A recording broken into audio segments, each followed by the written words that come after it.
de la felicidad. Lucio Anneo Séneca.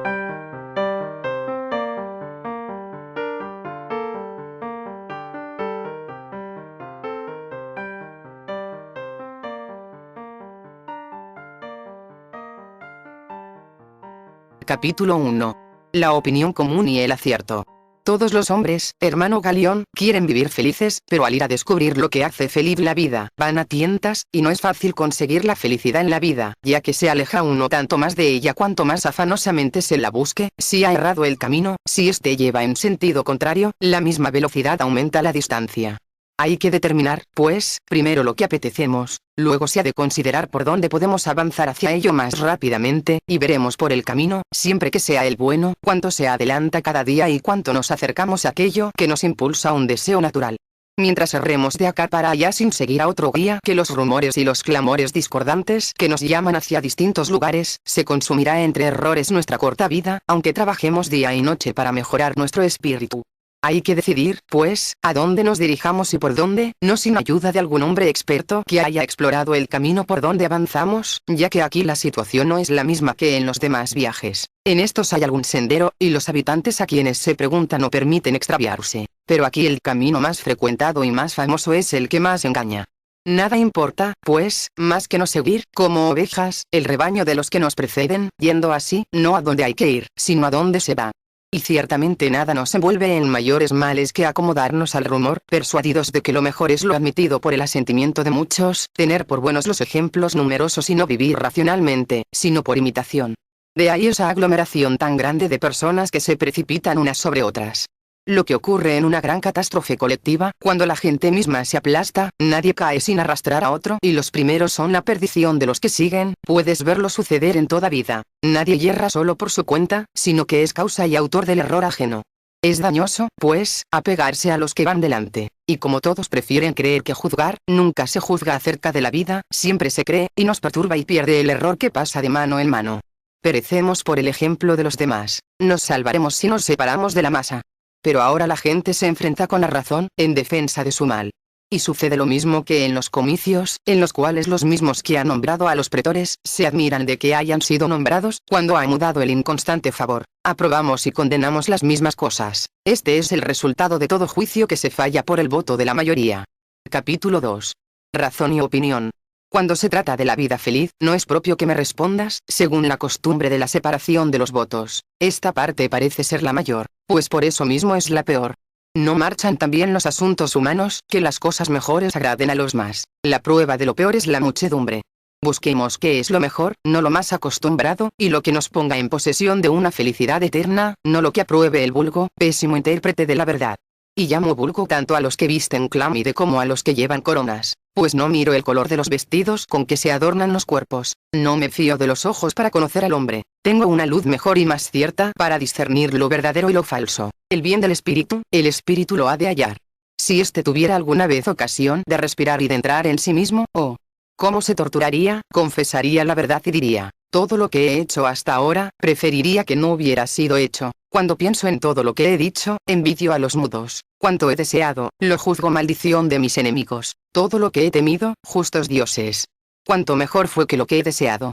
Me he enemistado con muchos y del odio he vuelto a la amistad, si es que hay alguna amistad entre los malos. Aún no soy amigo de mí mismo.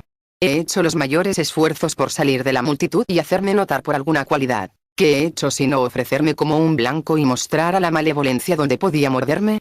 ¿Ves a esos que elogian la elocuencia, que escoltan a la riqueza, que adulan al favor, que ensalzan el poder? Todos son enemigos o, lo que es igual, pueden serlo. Tantos son los admiradores como los envidiosos. ¿Por qué no buscar más bien algo bueno realmente, para sentirlo, no para mostrarlo? Esas cosas que se contemplan, ante las que se detienen las gentes, que uno señala a otro con asombro, por fuera brillan, por dentro son deplorables. Capítulo 3. La felicidad verdadera. Busquemos algo bueno, no en apariencia, sino sólido y duradero, y más hermoso por sus partes escondidas. Descubrámoslo. No está lejos, se encontrará, solo hace falta saber hacia dónde extender la mano. Mas pasamos, como en tinieblas, al lado de las cosas, tropezando con las mismas que deseamos. Pero para no hacerte dar rodeos, pasaré por alto las opiniones de los demás, pues es cosa larga enumerarlas y refutarlas. Oye la nuestra. Cuando digo la nuestra, no me apego a ninguno de los maestros estoicos, también yo tengo derecho a opinar. Por tanto, seguiré a alguno, pediré a otro que divida su tesis, tal vez después de haberlos citado a todos, no rechazaré nada de lo que decidieron los anteriores, y diré, esto opino también. Por lo pronto, de acuerdo en esto con todos los estoicos, me atengo a la naturaleza de las cosas. La sabiduría consiste en no apartarse de ella y formarse según su ley y su ejemplo. La vida feliz es, por tanto, la que está conforme con su naturaleza, lo cual no puede suceder más que si, primero, el alma está sana y en constante posesión de su salud; en segundo lugar, si es enérgica y ardiente, magnánima y paciente, adaptable a las circunstancias, cuidadosa sin angustia de su cuerpo y de lo que le pertenece, atenta a las demás cosas que sirven para la vida, sin admirarse de ninguna; si usa de los dones de la fortuna, sin ser esclava de ellos. ¿Comprendes, aunque no lo añadiera, que de ello nace una constante tranquilidad y libertad, una vez alejadas las cosas que nos irritan o nos aterran? Pues en lugar de los placeres y de esos goces mezquinos y frágiles, dañosos aún en el mismo desorden, nos viene una gran alegría inquebrantable y constante, y al mismo tiempo la paz y la armonía del alma, y la magnanimidad con la dulzura, pues toda ferocidad procede de debilidad. Capítulo 4. Definiciones del sumo bien. El bien, tal como lo concebimos nosotros, puede también definirse de otras maneras, es decir, puede comprenderse en el mismo sentido, pero no en los mismos términos. Así como un mismo ejército puede extenderse en un frente más amplio o concentrarse, disponer el centro en curva, arqueando las alas, o desplegarse en línea recta, pero su fuerza y su voluntad de luchar por la misma causa son las mismas, de cualquier modo que esté ordenado. De igual manera la definición del sumo bien puede ampliarse, o bien reducirse y replegarse. Será lo mismo, por lo tanto, si digo, el sumo bien es un alma que desprecia las cosas azarosas y se complace en la virtud, o bien una fuerza de ánimo invencible, con experiencia de las cosas serena en la acción, llena de humanidad y de solicitud por los que nos rodean. Se puede también definir diciendo que el hombre feliz es aquel para quien nada es bueno ni malo, sino un alma buena o mala, que practica el bien, que se contenta con la virtud, que no se deja ni elevar ni abatir por la fortuna, que no conoce bien mayor que el que puede darse a sí mismo, para quien el verdadero placer será el desprecio de los placeres. Puedes, si gustas de digresiones, presentar la misma cosa en uno u otro aspecto, sin alterar su significación. ¿Qué nos impide, en efecto, decir que la felicidad de la vida consiste en un alma libre, levantada, intrépida y constante, inaccesible al miedo y a la codicia, para quien el único bien sea la virtud, el único mal la vileza, y lo demás un montón de cosas sin valor, que no quitan ni añaden nada a la felicidad de la vida, ya que vienen y se van sin aumentar ni disminuir el sumo bien? A este principio así fundado tiene que seguir, quiera o no, una alegría constante y un gozo profundo que viene desde lo hondo, pues se alegra de lo suyo propio y no desea bienes mayores que los privados. Porque no han de compensar bien estas cosas los movimientos mezquinos, frívolos e inconstantes de nuestro cuerpo flaco. El día que lo domine el placer, lo dominará también el dolor. Capítulo 5. La libertad del sabio. ¿Ves, pues, qué mala y funesta servidumbre tendrá que sufrir aquel a quien poseerán alternativamente los placeres y los dolores, los dominios más caprichosos y arrebatados? Hay que encontrar, por tanto, una salida hacia la libertad. Esta libertad no la da más que la indiferencia por la fortuna. Entonces nacerá ese inestimable bien, la calma del espíritu puesto en seguro y la elevación. Y, desechados todos los terrores, del conocimiento de la verdad surgirá un gozo grande e inmutable, y la afabilidad y efusión del ánimo, con los cuales se deleitará, no como bienes, sino como frutos de su propio bien. Puesto que he empezado a tratar la cuestión con amplitud, puede llamarse feliz al que, gracias a la razón, ni desea ni teme. Pues las piedras también carecen de temor y de tristeza, e igualmente los animales, pero no por ello dice nadie que son felices los que no tienen conciencia de la felicidad. Pon en el mismo lugar a los hombres a quienes una índole obtusa y la ignorancia de sí mismos reducen al número de los animales y de las cosas inanimadas. Ninguna diferencia hay entre estos y aquellos, pues estos carecen de razón y la de aquellos está corrompida y solo sirve para su mal y para pervertirlos, pues nadie puede llamarse feliz fuera de la verdad. La vida feliz tiene, por tanto, su fundamento inmutable en un juicio recto y seguro. Pues el alma es pura y libre de todo mal cuando ha evitado no solo los desgarrones, sino también los arañazos, dispuesta a mantenerse siempre donde se ha detenido y a defender su posición contra los furores y los embates de la fortuna. Pues, por lo que se refiere al placer, aun cuando se difunda por todas partes en torno nuestro y se insinúe por todas las vías y alaque el ánimo con sus caricias y acumule unas tras otras para seducirnos total o parcialmente, ¿qué mortal a quien quede algún vestigio de ser hombre querría sentir su cosquilleo día y noche y abandonar el alma para consagrarse al cuerpo? Capítulo 6. Placer y felicidad. Pero también el alma, se dice, tendrá sus placeres. Téngalos en buena hora, y eríjase en árbitro de la sensualidad y de los placeres, llénese de todas las cosas que suelen encantar los sentidos, después vuelva los ojos al pretérito y, al acordarse de los placeres pasados, embriáguese con los anteriores y anticipe a los futuros, apreste sus esperanzas y, mientras el cuerpo se abandona a los festines presentes, ponga el pensamiento en los futuros. Tanto más desdichado me parecerá por ello, pues tomar lo malo por lo bueno es locura. Y sin cordura nadie es feliz, ni es cuerdo aquel a quien le apetecen cosas dañosas como si fueran las mejores. Es feliz, por tanto, el que tiene un juicio recto. Es feliz el que está contento con las circunstancias presentes, sean las que quieran, y es amigo de lo que tiene. Es feliz aquel para quien la razón es quien da valor a todas las cosas de su vida. Los mismos que dijeron que el sumo bien es el placer, ven en qué mal lugar lo habían puesto. Por eso niegan que se pueda separar el placer de la virtud, y dicen que nadie puede vivir honestamente sin gozo, ni gozosamente sin vivir también con honestidad. No veo cómo pueden conciliarse estas cosas tan diversas. ¿Por qué, decidme, no puede separarse el placer de la virtud? Sin duda porque el principio de los bienes reside siempre en la virtud, y también nacen de sus raíces las cosas que amáis y apetecéis. Pero si fueran inseparables, no veríamos algunas cosas agradables pero no honestas, y otras, en cambio, virtuosísimas pero ingratas, y que se han de realizar entre dolores. Capítulo 7. La oposición de la virtud y el placer. Añade ahora que el placer sobreviene incluso a la vida más infame, pero que la virtud no admite una mala vida, y algunos no son infelices por falta de placer, sino por el placer mismo, lo cual no ocurriría si a la virtud se mezclase el deleite, del que a menudo carece la virtud, pero que nunca necesita. ¿Por qué querer reunir cosas distintas y aún contrarias? La virtud es algo elevado, excelso y regio, invencible e infatigable. El placer es algo bajo, servil, flaco y mezquino, cuyo asiento y domicilio son los lupanares y las tabernas. Encontrarás la virtud en el templo, en el foro, atezada, con las manos encallecidas. Al placer, casi siempre escondido en busca de tinieblas, cerca de los baños y estufas, y de los lugares que temen a la policía, blando, sin frío, húmedo de vino y de perfumes, pálido y cubierto de afeites y lleno de ungüentos como un cadáver. El sumo bien es inmortal, no puede desaparecer y no conoce el hastío ni el arrepentimiento, pues un alma recta no cambia nunca, ni se aborrece, ni muda nada, porque siempre ha seguido lo mejor. Pero el placer, en cambio, cuanto más deleita, se extingue.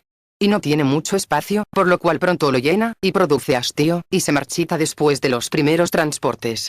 Y nunca es seguro aquello cuya naturaleza consiste en el movimiento. Así no puede tener consistencia alguna lo que llega y pasa del modo más fugaz, para perecer en su mismo uso, pues llega al punto donde cesa, y cuando comienza ya ve su fin.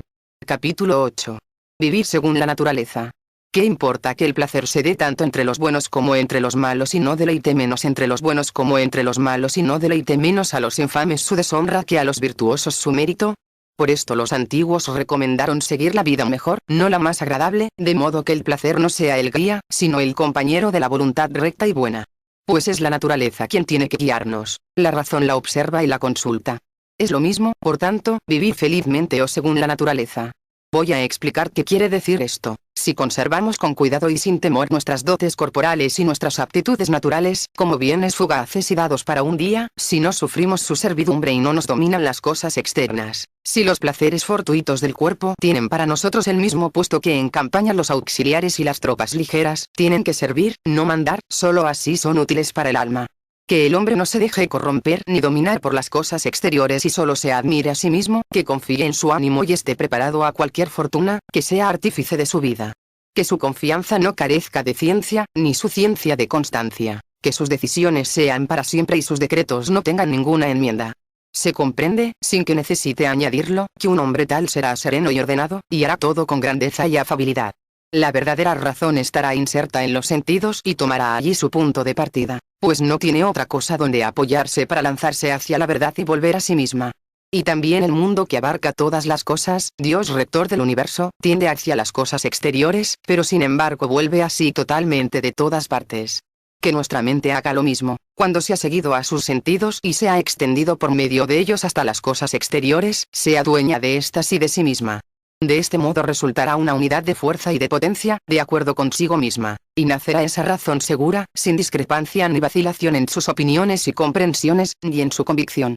La cual, cuando se ha ordenado y se ha acordado y, por decirlo así, armonizado en sus partes, ha alcanzado el sumo bien. Pues nada malo ni inseguro subsiste, nada en que pueda tropezar o resbalar.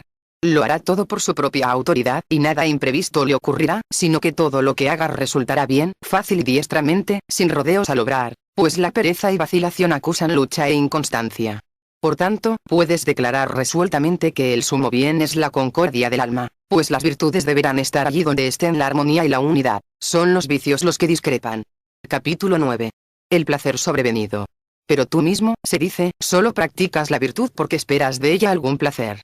En primer lugar, si la virtud ha de proporcionar placer, no se la busca por él, pues no lo proporciona sino por añadidura, y no se esfuerza por conseguirlo, sino que su esfuerzo, aunque tienda a otra cosa, lo alcanzará también.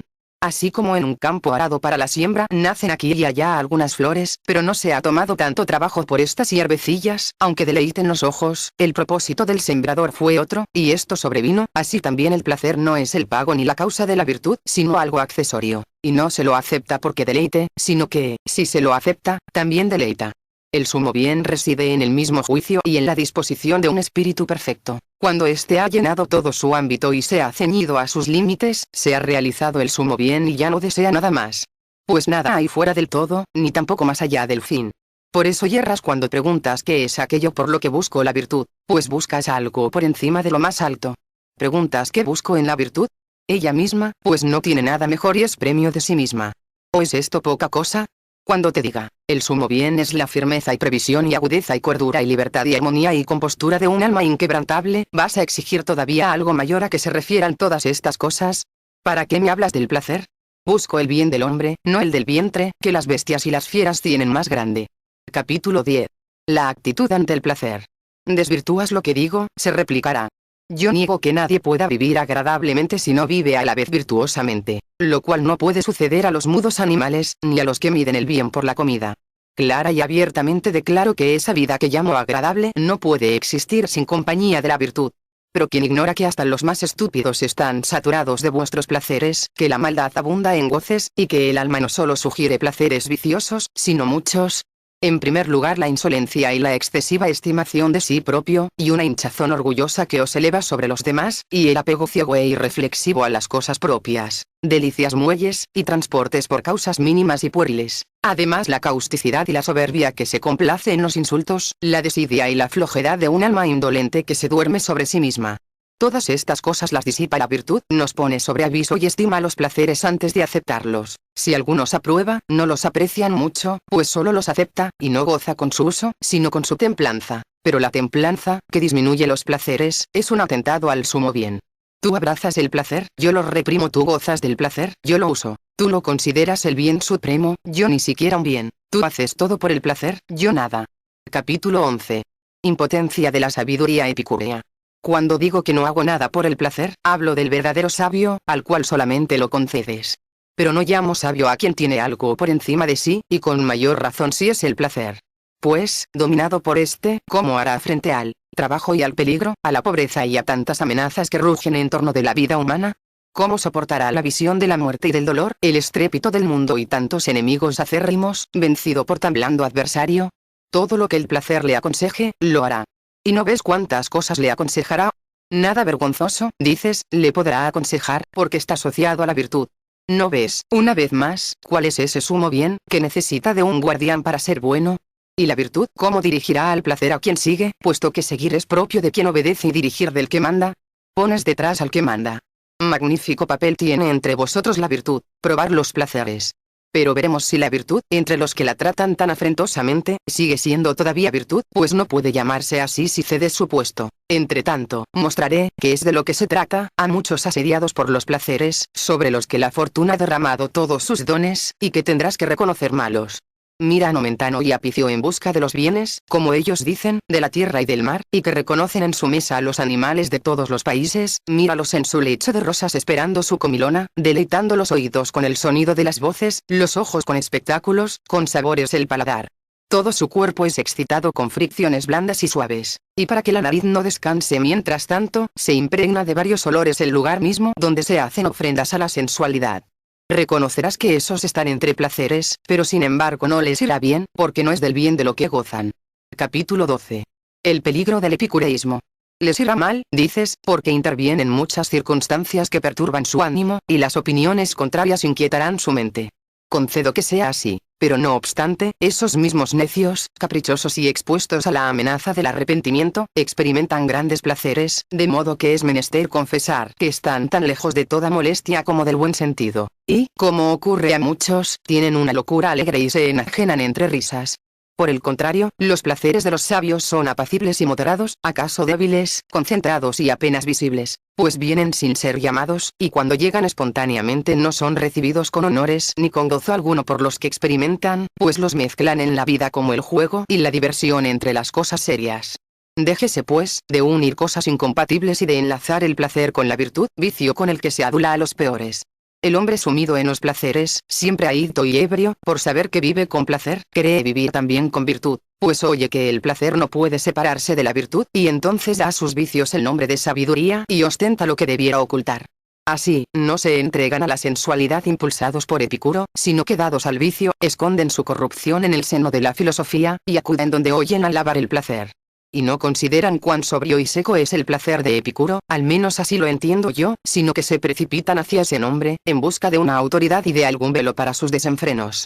Y así pierden lo único bueno que tenían entre sus males, la vergüenza del pecado, pues alaban aquello de que se sonrojaban y se envanecen del vicio. Por esto ni siquiera es posible a la juventud enmendarse, puesto que se aplica un título honroso a una indolencia vergonzosa. Esta es la razón de que esa alabanza del placer sea perniciosa. Los preceptos virtuosos quedan ocultos. Lo que corrompe está manifiesto. Capítulo 13. El verdadero sentido de la doctrina de Epicuro. Yo mismo soy de la opinión, lo diré a pesar de nuestros partidarios, de que los preceptos de Epicuro son venerables, rectos y, si los miras más de cerca, tristes, pues reduce el placer a algo escaso y mezquino, y la ley que nosotros asignamos a la virtud, él la asigna al placer. Le ordena obedecer la ley de la naturaleza, pero es poco para la sensualidad lo que para la naturaleza es bastante. ¿Pero qué ocurre? Aquel que llama felicidad al ocio perezoso y a los goces alternativos de la gula y la lujuria, busca un buen apoyo para una mala causa, y mientras viene, inducido por aquel nombre seductor, sigue el placer, no el que le enseñan, sino el que trajo consigo, y una vez que empieza a juzgar sus vicios semejantes a los preceptos, cede a ellos, pero no ya con timidez y escondidas, se entrega a la sensualidad abiertamente, descaradamente. Por esto no diré, como la mayoría de los nuestros, que la escuela de Epicuro es maestra de infamias, sino que digo, tiene mala reputación, tiene mala fama, y no la merece. ¿Quién puede saberlo si no ha sido admitido en su interior? Su misma fachada da lugar a las hablillas y suscita malsanas esperanzas. Es como un hombre enérgico vestido de mujer. Tu pudor es constante, tu virilidad está intacta, tu cuerpo no cede a ninguna debilidad vergonzosa, pero tienes en la mano un tambor. Elíjase pues, un título honroso y una muestra que incite por sí misma al alma a rechazar los vicios que la enervan en cuanto llegan. El que se acerca a la virtud da pruebas de un carácter noble. El que sigue al placer parece débil, quebrantado, menos hombre, propenso a caer en torpezas, a no ser que alguien le haya distinguido los placeres, para que sepa cuáles de ellos están dentro del deseo natural, cuáles llevan al abismo y son ilimitados, y cuanto más se los satisface, más insaciables. Que la virtud vaya, pues, delante. Siguiendo sus huellas, siempre estaremos en seguro. Y el placer excesivo daña. En la virtud no hay que temer que haya exceso, porque en ella misma está la mesura. No es bueno lo que padece por su propia magnitud. Capítulo 14. El riesgo del placer. Además, los que están dotados de una naturaleza racional, ¿qué cosa puede proponérseles mejor que la razón? Y si se quiere esa unión, si se quiere ir a la felicidad en compañía, que la virtud marche delante y el placer le acompañe y vaya junto a ella, como la sombra junto al cuerpo. Hacer de la virtud el más excelso de todos los bienes, una esclava del placer, es propio de un hombre incapaz de concebir nada grande. Que la virtud vaya la primera, que lleve el estandarte. No por eso tendremos menos el placer, pero seremos dueños y moderadores de él. Nos hará ceder algo a sus súplicas, pero no nos impondrá nada. Pero los que han entregado el mando al placer carecen de uno y otro, pues pierden la virtud, y además no tienen el placer, sino que el placer los tiene a ellos. O se atormentan por su falta o se ahogan en su abundancia. Desdichados si los abandona, más desdichados si los abruma. Así como los navegantes sorprendidos en el mar de las Sirtes tan pronto se quedan en seco como son agitados por olas impetuosas. Esto ocurre por una intemperancia excesiva y un amor ciego de su objeto, pues para el que busca el mal en vez del bien, es peligroso alcanzarlo.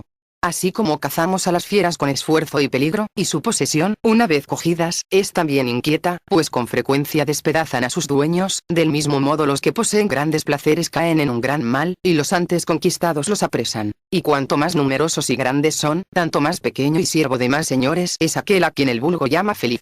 Quiero insistir aún en esta imagen. El que busca los cubiles de las fieras y gusta mucho de capturar fieras al lazo y rodea con perros los vastos bosques, abandona, para seguir sus huellas, ocupaciones preferibles, y renuncia a muchos menesteres. Del mismo modo, el que persigue el placer pospone a él todas las cosas, y lo primero que descuida es su libertad, que sacrifica por el vientre, y no compra los placeres para sí mismo, sino que se vende a los placeres. Capítulo 15. Obedecer a Dios es libertad. Pero, se dirá, ¿qué impide fundir en uno solo la virtud y el placer, y establecer el bien supremo de modo que la misma cosa sea a la vez honesta y agradable? Es que no puede haber una parte de lo virtuoso que no sea algo virtuoso, y el sumo bien no tendrá su pureza si encierra algo distinto de lo mejor. Ni siquiera el gozo que nace de la virtud, aunque sea un bien, es una parte del bien absoluto, no más que la alegría y la tranquilidad, aunque nazcan de las causas más excelentes, pues estas cosas son bienes, pero son consecuencia y no complemento del sumo bien.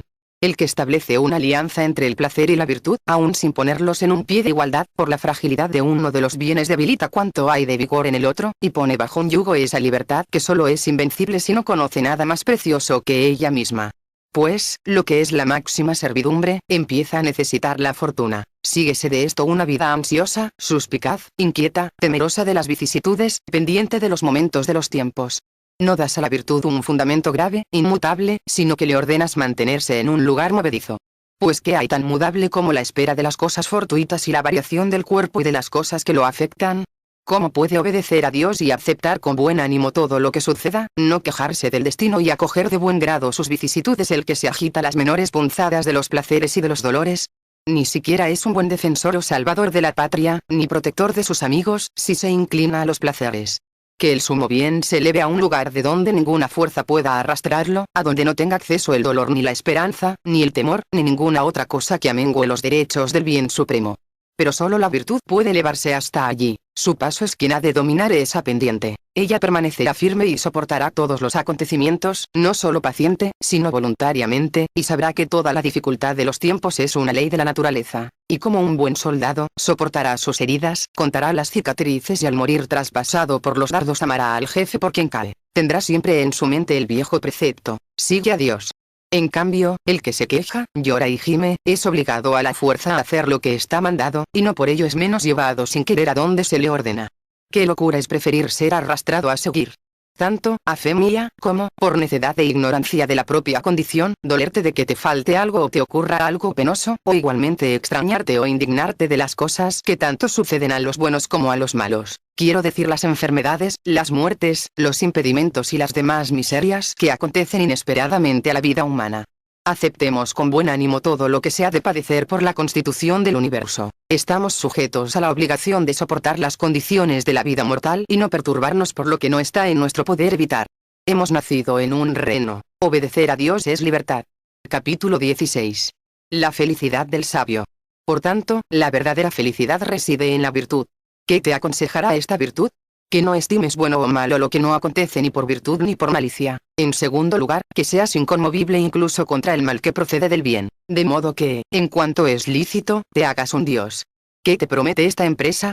Privilegios grandes e iguales a los divinos. No serás obligado a nada, no necesitarás nada. Serás libre, seguro, indemne. Nada intentarás en vano, nada te impedirá. Todo marchará conforme a tu deseo. Nada adverso te sucederá, nada contrario a tu opinión o a tu voluntad. Pues que, ¿basta la virtud para vivir feliz? Siendo perfecta y divina, ¿por qué no ha de bastar? Incluso es más que suficiente. Pues ¿qué puede faltar al que está exento de todo deseo? ¿Qué necesita del exterior el que ha recogido todas sus cosas en sí mismo? Pero el que tiende a la virtud, aun cuando haya avanzado mucho, necesita, sin embargo, algún favor de la fortuna, mientras aún lucha entre los afanes humanos, mientras desata aquel nudo y todo lazo mortal. ¿Qué diferencia hay entonces?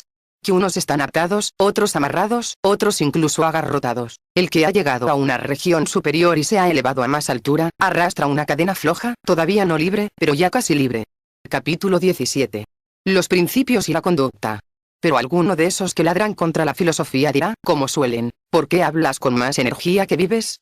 ¿Por qué bajas el tono delante de un superior, y consideras que el dinero es para ti un instrumento necesario, y te alteras por un contratiempo, y lloras al enterarte de la muerte de tu esposa o de un amigo, y miras por tu fama, y te afectan las habladurías malévolas?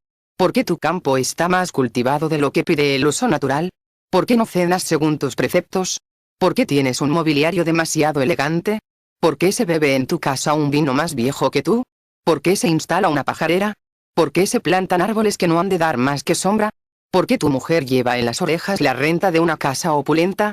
¿Por qué tus esclavos se visten con ropas preciosas? ¿Por qué es en tu casa un arte el servir la mesa y no se coloca la plata al azar y de cualquier manera, sino que se sirve con pericia y tienes un maestro de arte cisoria? Añade aún, si quieres, ¿por qué tienes posesiones más allá del mar? ¿Y más de las que conoces? Es una vergüenza que seas tan negligente como para no conocer a unos poquillos esclavos, o tan fastuosos como para tener más que los que la memoria alcanza a conocer.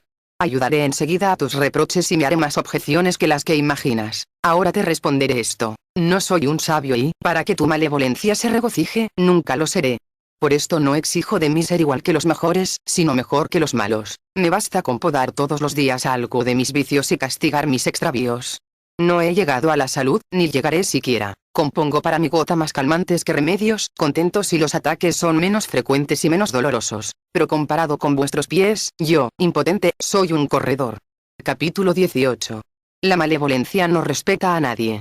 No digo estas cosas por mí, pues estoy sumido en todos los vicios, sino por aquel que ya ha conseguido algo. Hablas de un modo, se dice, vives de otro. Este reproche, cabezas llenas de malevolencia y de hostilidad a todos los mejores. Se ha hecho a Platón, se ha hecho a Epicuro, se ha hecho a Zenón, pues todos estos decían, no como vivían ellos mismos, sino como hubiesen debido vivir. Hablo de la virtud, no de mí, y cuando clamo contra los vicios, lo hago en primer lugar contra los míos. Cuando pueda, viviré como es debido. Y esa malignidad empapada de veneno no me apartará de los mejores, ni siquiera ese veneno con el que rociáis a los demás y os matáis a vosotros me impedirá perseverar en alabar, no la vida que llevo, sino la que sé que debe llevarse, y que adore la virtud y la siga a rastras desde gran distancia. Pues voy a esperar que haya algo respetable para la malevolencia, para quien no fueron sagrados ni Rutilio ni Catón. ¿Se preocupará alguien de si parece demasiado rico esas gentes para quienes Demetrio el cínico no es bastante pobre? Un hombre extremadamente enérgico, que lucha contra todo deseo natural, más pobre que los demás cínicos, porque estos se han prohibido tener nada, y él se ha prohibido también pedir, niegan que sea bastante indigente. Y fíjate, no ha profesado la ciencia de la virtud, sino la de la pobreza. Capítulo 19. La envidia, origen de la maledicencia. Niegan que Diodoro, filósofo epicúreo, que hace pocos días puso fin a su vida por su propia mano, obrara según los conceptos de Epicuro al cortarse el cuello. Unos quieren ver locura en esa acción suya, otros, irreflexión. Él, sin embargo, feliz y con la conciencia satisfecha, dio testimonio de sí al salir de esta vida y elogió la tranquilidad de sus días pasados en el puerto y anclado, y dijo esto, que habéis oído de mala gana, como si también vosotros tuvierais que hacerlo. He vivido y he recorrido el camino que la fortuna me había señalado. Discutís acerca de la vida de uno, de la muerte de otro, y al oír el nombre de hombres grandes por algún mérito egregio, ladráis como perrillos al salir al encuentro de personas desconocidas, pues os conviene que nadie parezca bueno, como si la virtud ajena fuera el reproche de vuestros delitos.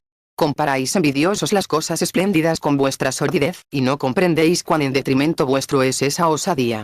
Pues si los que siguen la virtud son avaros, libidinosos y ambiciosos, ¿qué sois vosotros, que odiáis hasta el nombre mismo de la virtud? Negáis que ninguno cumpla con lo que dice, ni viva según el modelo de sus palabras. ¿Qué hay de extraño en ello, puesto que dicen cosas enérgicas, grandes, que superan todas las tempestades humanas, puesto que se esfuerzan por arrancarse de esas cruces en que cada uno de vosotros hunde sus propios clavos? Pero los condenados al suplicio están suspendidos cada uno de un solo poste. Los que se atormentan a sí mismos están distendidos por tantas cruces como deseos, y maledicientes, son ingeniosos para injuriar a los demás. Creería por eso que están exentos de aquellos males, si no fuera porque algunos escupen desde el patíbulo a los espectadores. Capítulo 20. El valor del esfuerzo filosófico. No cumplen los filósofos lo que dicen, pero ya hacen mucho con decirlo, con concebir en su pensamiento la virtud. Pues si sus hechos fuesen iguales que sus dichos, ¿quién sería más feliz que ellos? Por lo pronto, no hay que despreciar las buenas palabras y los corazones de buenos pensamientos. El cultivo de los estudios saludables, aun aparte de su resultado, es loable. Es extraño que no lleguen a la cima los que escalan pendientes escarpadas. Pero, si eres hombre, admira, aun cuando caigan, a los que se esfuerzan por alcanzar las cosas grandes. Pues es una empresa generosa aspirar a cosas elevadas, intentarlo, sin mirar las propias fuerzas, sino las de su naturaleza, y concebir planes mayores que los que pueden realizar, incluso dotados de un gran espíritu. El que se ha propuesto esto, yo veré a la muerte con la misma cara con que oigo hablar de ella. Yo me someteré a los trabajos, por grandes que sean, sosteniendo el cuerpo con el ánimo. Yo despreciaré igualmente las riquezas presentes y ausentes, y no estaré más triste si están en otro lugar, ni más animoso si brillan a mi alrededor. Yo no seré sensible a la fortuna, ni cuando llegue ni cuando se aparte. Yo miraré todas las tierras como mías, las mías como de todos. Yo viviré como quien sabe que ha nacido para los demás, y daré gracias por ello a la naturaleza de las cosas. Pues, ¿cómo podría arreglar mejor mis asuntos? Me ha dado a mí solo para todos, a todos para mí solo. Cuanto tenga, ni lo guardaré con avaricia ni lo derrocharé pródigamente. Nada creeré poseer mejor que lo que haya dado bien. No mediré los beneficios por su número ni por su peso, ni por otra estimación que la del que los reciba. Nunca será para mí mucho lo que reciba un hombre digno. No haré nada por la opinión, todo por la conciencia. Creeré que hago a los ojos del pueblo, aun aquello de que yo solo sea testigo. Al comer y al beber, mi fin será satisfacer los deseos naturales, no llenar el vientre y vaciarlo. Afable para mis amigos, cederé antes de que me rueguen y me adelantaré a las peticiones honestas. Sabré que mi patria es el mundo y que los dioses lo presiden, y estos están por encima de mí y en torno mío, como censores de mis hechos y de mis dichos. Y cuando la naturaleza reclame mi espíritu o mi razón lo despida, me iré con el testimonio de haber amado la conciencia recta y las buenas inclinaciones, sin haber mermado la libertad de nadie, y menos la mía. El que se proponga, quiera, intente hacer esto, se acercará a los dioses, y aun cuando no lo haya conseguido, ha caído, sin embargo, después de haber osado grandes cosas. Capítulo 21. Las preferencias del sabio. Vosotros, al odiar la virtud y a quien la practica, no hacéis nada nuevo, pues también los ojos enfermos temen el sol, y los animales nocturnos huyen del esplendor del día, y a su primer albor se ofuscan y buscan por todas partes sus escondrijos, se ocultan en alguna hendidura, temerosos de la luz. Gemid y moved vuestra lengua funesta para injuriar a los buenos. Abrid la boca, morded, os romperéis los dientes mucho antes de que dejen alguna señal. ¿Por qué es ese adepto de la filosofía y vive con tanta opulencia? ¿Por qué dice que hay que despreciar las riquezas y las tiene? Considera despreciable la vida, y vive, sin embargo. Despreciable la salud y, no obstante, la cuida con todo esmero y la prefiere excelente. Y juzga el destierro un hombre vano, y dice, pues qué mal hay en cambiar de país. Y, sin embargo, si puede, envejece en su patria. Y piensa que no hay ninguna diferencia entre un tiempo más largo o más breve, pero si nada se lo impide, prolonga su existencia y gusta de estar floreciente en la extremada vejez. Dice que estas cosas deben despreciarse, no que no se tengan, sino que no se tengan con afán. No las rechaza, pero cuando se van las sigue con mirada tranquila. ¿Dónde pondrá la fortuna con más seguridad las riquezas que allí donde podrá recobrarlas sin protesta del que las devuelve? Marco Catón, cuando alababa a Curio y a Concurcanio y aquel siglo en que era un delito para los censores tener unas pocas láminas de plata, poseía 4 millones de sestercios, menos sin duda que Creso, pero más que Catón el censor. Si se comparan, con mayor distancia superaba a su bisabuelo, que era superado por Craso, y si le hubieran tocado en suerte más riquezas, no las hubiera despreciado. Pues el sabio no se considera indigno de ningún don de la fortuna. No ama las riquezas, pero las prefiere, no las recibe en su alma, pero sí en su casa, y no rechaza a quien las posee, pero las domina, y quiere que proporcionen a la virtud una materia más amplia. Capítulo 22. El papel de las cosas preferibles. Pues quien duda que el varón sabio tiene una materia más amplia para desenvolver su espíritu en medio de las riquezas que en la pobreza. En esta no hay más que un género de virtud, no abatirse ni dejarse deprimir. En las riquezas, la templanza, la generosidad, el discernimiento, la organización, la magnificencia tienen campo abierto. No se despreciará el sabio aunque sea de pequeñísima estatura, pero preferirá ser alto. Y débil de cuerpo o con un ojo de menos estará bien, aunque prefiera gozar de la robustez corporal, y esto a sabiendas de que hay en él algo más vigoroso. Soportará la mala salud, la deseará buena. Pues algunas cosas, aunque tengan poca importancia para el conjunto y puedan ser sustraídas sin destruir el bien principal, añaden algo, sin embargo, a la alegría constante que nace de la virtud. Así las riquezas lo conmueven y alegran como al navegante un viento propicio y favorable, o un día bueno y un lugar soleado en el frío del invierno. Y, por otra parte, ¿cuál de los sabios, hablo de los nuestros, para quienes el único bien es la virtud, niega que también las cosas que llamamos indiferentes tengan algún valor en sí y sean unas preferibles a otras? A algunas de ellas se hace algún honor, a otras, mucho. Y no hay que engañarse, entre las preferibles están las riquezas. ¿Por qué entonces, dirás, te burlas de mí, si tienen para ti el mismo lugar que para mí? ¿Quieres saber hasta qué punto no tienen el mismo lugar? Para mí las riquezas, si se pierden, no me quitarán más que a sí mismas. Tú te quedarás pasmado, y te parecerá que estás abandonado de ti mismo si se alejan de ti. En mí las riquezas tienen algún lugar, en ti el más alto. En suma, las riquezas son mías, tú eres de las riquezas. Capítulo 23. El uso de las riquezas. Deja, por tanto, de dar el dinero a los filósofos. Nadie ha condenado a la sabiduría a ser pobre. Tendrá el filósofo grandes riquezas, pero no arrebatadas a nadie ni manchadas de sangre ajena, adquiridas sin perjuicio de ninguno, sin negocios sucios, que salgan tan honradamente como entraron, de las que no se lamenten más que los malévolos. Acumula cuanto quieras, son honradas, aunque hay entre ellas muchas cosas que todos quisieran llamar suyas, no hay nada que nadie pueda decir suyo. Pero el sabio no rechazará los favores de la fortuna, y ni se envanecerá ni se avergonzará del patrimonio adquirido por medios honrados. Incluso podrá envanecerse si, después de abrir su casa y recibir en ella toda la ciudad, pudiera decir, lo que cada uno reconozca como suyo, que se lo lleve. Gran hombre, excelente rico, si tuviera lo mismo después de estas palabras. Quiero decir, si se presta seguro y tranquilo a la investigación del pueblo, si nadie encuentra en su casa nada a que echar mano, podrá ser rico franca y abiertamente. El sabio no dejará que pase su umbral ningún denario mal entrado, pero no rechazará ni desechará las grandes riquezas, donde la fortuna y fruto de la virtud. ¿Por qué razón les negaría un buen lugar? Que vengan y se alberguen. Ni las ostentará ni las ocultará. Lo uno es propio de un espíritu necio, lo otro, de un hombre tímido y pusilánime, como si escondiera en el seno un gran bien, ni, como he dicho, las arrojará de su casa. Pues que, les dirá, sois inútiles, o no sé usar de las riquezas. Del mismo modo que, aunque pudiera viajar a pie, preferirá, sin embargo, montar en un vehículo, así siendo pobre, si puede ser rico, querrá, y así tendrá riquezas, pero como cosa ligera y lidiza, y no tolerará que sean pesadas ni para otros ni para sí mismo. Dará, ¿por qué aguzáis el oído? ¿Por qué tendéis vuestra bolsa? Dará a los buenos o a los que podrá hacer buenos, dará con suma prudencia, eligiendo a los más dignos, como quien recuerda que hay que dar cuenta tanto de los gastos como de los ingresos. Dará por motivos rectos y justificados, pues entre los derroches viciosos se cuenta un don mal empleado. Tendrá la bolsa fácil, pero no agujereada, de la que salgan muchas cosas y nada se caiga. Capítulo 24. El arte de dar.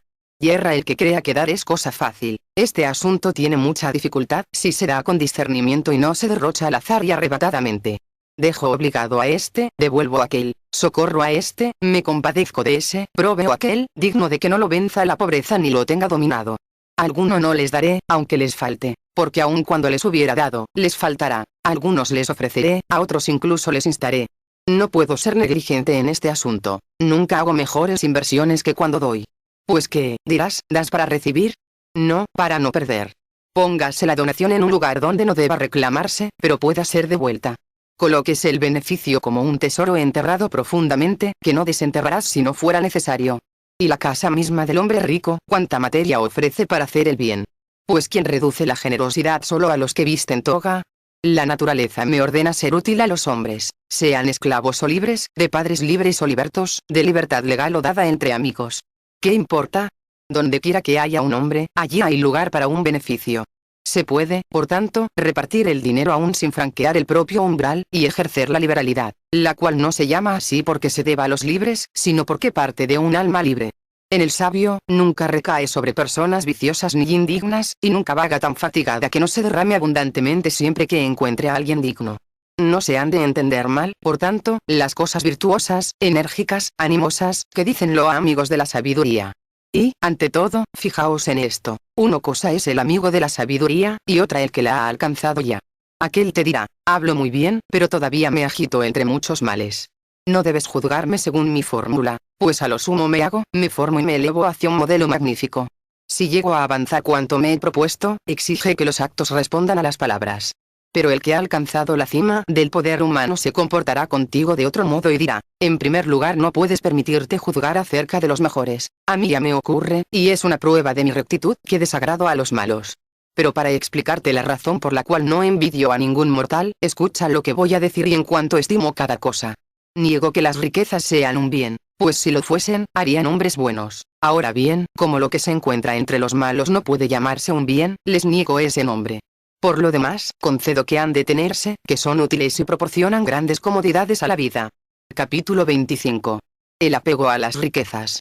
Pues entonces, oíd por qué no las cuento entre los bienes, y en qué difiere mi actitud ante ellas de la vuestra, ya que estamos de acuerdo unos y otros en que se deben poseer. Ponme la casa más opulenta, ponme donde usen profusamente el oro y la plata. No me admiraré por estas cosas, que, aun cuando estén en mi casa, están sin embargo fuera de mí.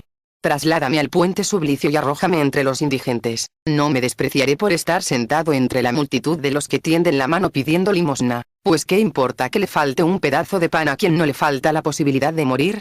En resumen, aquella casa espléndida la prefiero al puente.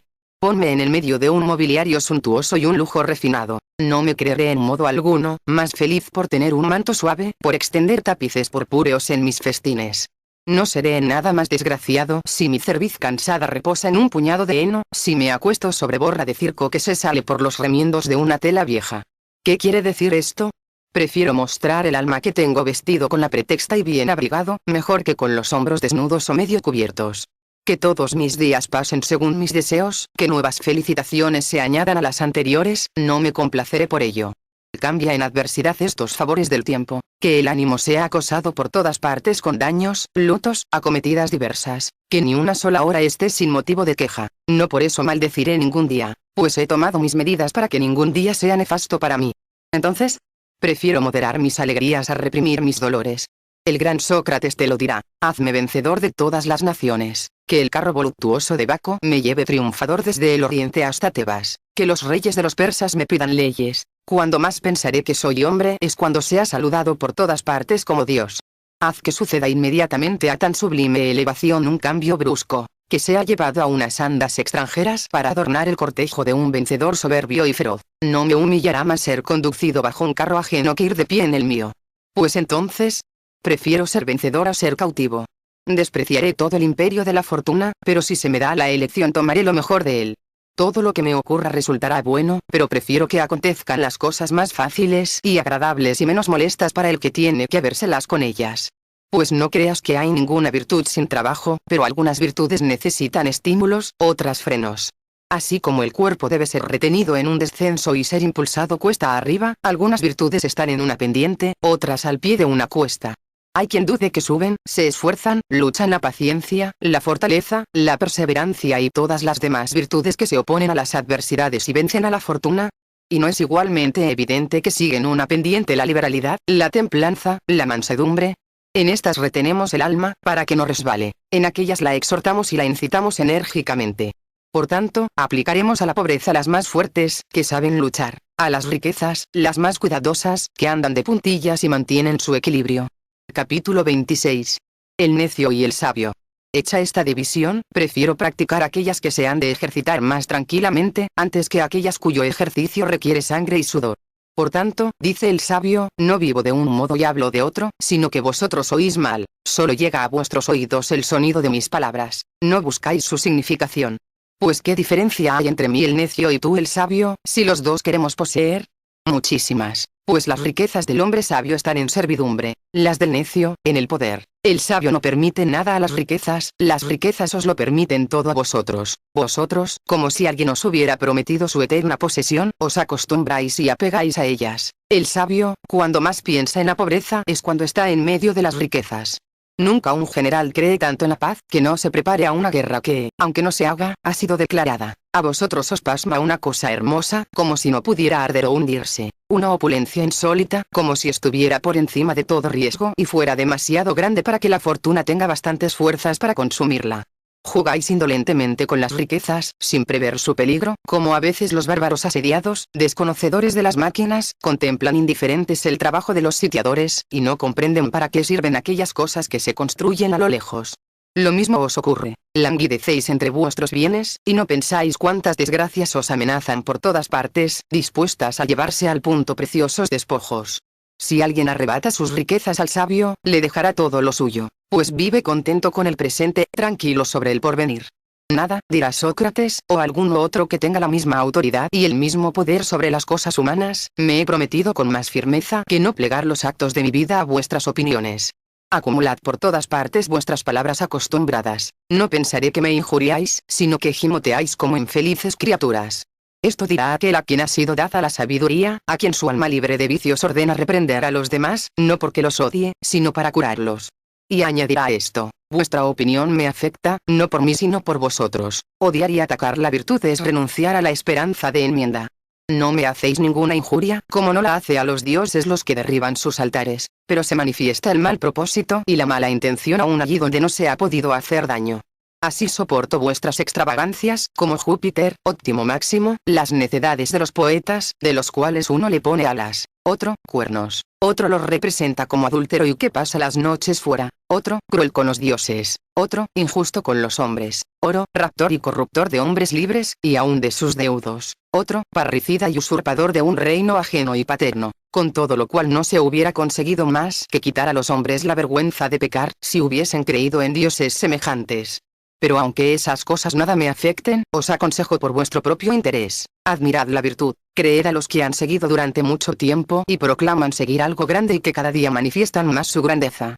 Y veneradla como a los dioses, y a los que la profesan como a sacerdotes, y cuantas veces se haga mención de los escritos sagrados, tened la lengua. Esta expresión no viene, como suele creerse, de favor, sino que se ordena el silencio, para que pueda realizarse el sacrificio según el rito, sin que lo perturbe ninguna voz intempestiva. Capítulo 27. El ejemplo de los filósofos. Mucho más necesario es ordenároslo a vosotros, para que, siempre que aquel oráculo profiera algo, lo escuchéis atentos y callados. Cuando alguno, agitando el sistro, miente por orden, cuando alguno, hábil en cortarse los músculos, se ensangrientan los brazos y los hombros con mano indecisa, cuando otra aúlla, arrastrándose de rodillas por la calle, y un viejo vestido de lienzo, con un laurel y una linterna en pleno día, vocifera que alguno de los dioses está irado, acudís y escucháis y, fomentando mutuamente vuestro estupor, afirmáis que está inspirado. Pues bien, Sócrates, desde aquella prisión que purificó al entrar en ella e hizo más honrosa que cualquier curia, proclama: ¿qué locura es esta? ¿Qué carácter enemigo de los dioses y de los hombres es el que infama las virtudes y profana con palabras malévolas las cosas santas? Si podéis, alabad a los buenos; si no, seguid vuestro camino. Y si os gusta ejercitar esa innoble licencia, atacaos unos a otros, pues cuando deliráis contra el cielo, no os digo, cometéis un sacrilegio, sino, perdéis el tiempo. Yo di en otro tiempo a Aristófanes materia de burlas. Todo aquel atajo de poetas cómicos derramó sobre mí sus bromas envenenadas. Mi virtud fue realzada por las mismas cosas con que se la atacaba. Le conviene ser mostrada y puesta a prueba. Nadie comprende lo grande que es mejor que los que han sentido sus fuerzas al combatirla. Nadie conoce mejor la dureza del pedernal que los que lo golpean.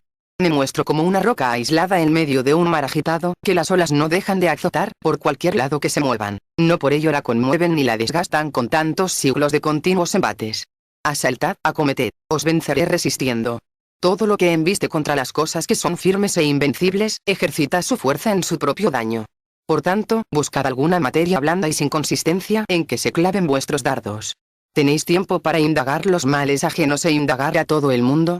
¿Por qué este filósofo vive con tanta amplitud? ¿Por qué cena ese con tanta esplendidez? Observáis las pupas ajenas, y estáis llenos de úlceras. Es como si alguien se burlara de las manchas o verrugas de cuerpos hermosísimos, mientras lo devora una horrible lepra. Reprochad a Platón haber buscado el dinero, a Aristóteles, haberlo recibido, a Demócrito, haberlo descuidado, a Epicuro, haberlo consumido. A mí mismo reprochadme Alcibíades y Fedro. Vosotros seréis bien felices la primera vez que podáis imitar nuestros vicios. ¿Por qué no contempláis mejor vuestros males, que os acribillan por todas partes, unos atacando desde fuera, otros ardiendo en vuestras mismas entrañas? Los asuntos humanos no están en tal situación, aunque conozcáis poco vuestro estado, que os sobre tanto ocio como para mover la lengua en detrimento de los mejores. Capítulo 28. La amenaza prevista. No comprendéis esto, y tenéis un aspecto impropio de vuestra situación, como muchos que están en el circo o en el teatro mientras ha ocurrido una desgracia en su casa y aún no les han avisado el mal. Pero yo, que miro desde lo alto, veo que tempestades os amenazan para estallar poco más tarde, y próximas para arrebatarnos, a vosotros y vuestros bienes, se acercan cada vez más. ¿Qué digo? ¿Acaso ahora mismo, aunque apenas lo sintáis, no agita y revuelve el torbellino vuestras almas, que rehuyen y buscan las mismas cosas y tan pronto las eleva a lo más alto como las arrastra a los más hondos abismos?